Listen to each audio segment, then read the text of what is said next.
रोज तीच कोळंबी खाऊन कंटाळा आलेला. मग ठरवलं काहीतरी वेगळं बनवावं. मग दहीवाले कोळंबी बनवण्याचं मी ठरवलं. मग बाउलमध्ये कोळंबी घेतली, थोडासा मसाला टाकला, जवळजवळ पाववाटी दही टाकलं, हळद टाकली, कसुरी मेथी टाकली. मिश्रण असं मस्तपैकी हाताने एकजीव करून घेतलं. कांदा घेतला. कांद्याचं काय केलं, 4 कांदे होते तर 2 कांदे मी ग्रेव्हीसाठी ठेवले, 2 कांदे मी फोडणीसाठी ठेवले. मिक्सरमध्ये मी कांदा घेतला, लसूण घेतला, कोथिंबीर घेतली, हिरव्या मिरच्या घेतल्या, थोडंसं पाणी घातलं आणि व्यवस्थित मिश्रण बारीक करून घेतले. एका बाउलमध्ये घेतलं. आता कढईमध्ये थोडंसं तेल टाकलं, कढीपत्ता टाकला, अर्धा उरलेला होता ना कांदा, तो घातला. व्यवस्थित खरपूस भाजून घेतला. त्यावर ग्रेव्ही टाकली. ग्रेव्ही एकदम तेल सुटेपर्यंत ढवळून घेतली मस्तपैकी. त्यावर मीठ टाकलं. झाली ग्रेव्ही एकदम व्यवस्थित.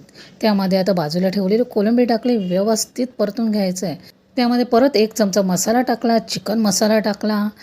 थोडंसं पाणी घालून जरासं ग्रेव्ही करावी. आता व्यवस्थित सगळं एकजीव करून घेतलं. झाली आपली दहीवाली कोळंबी रेडी.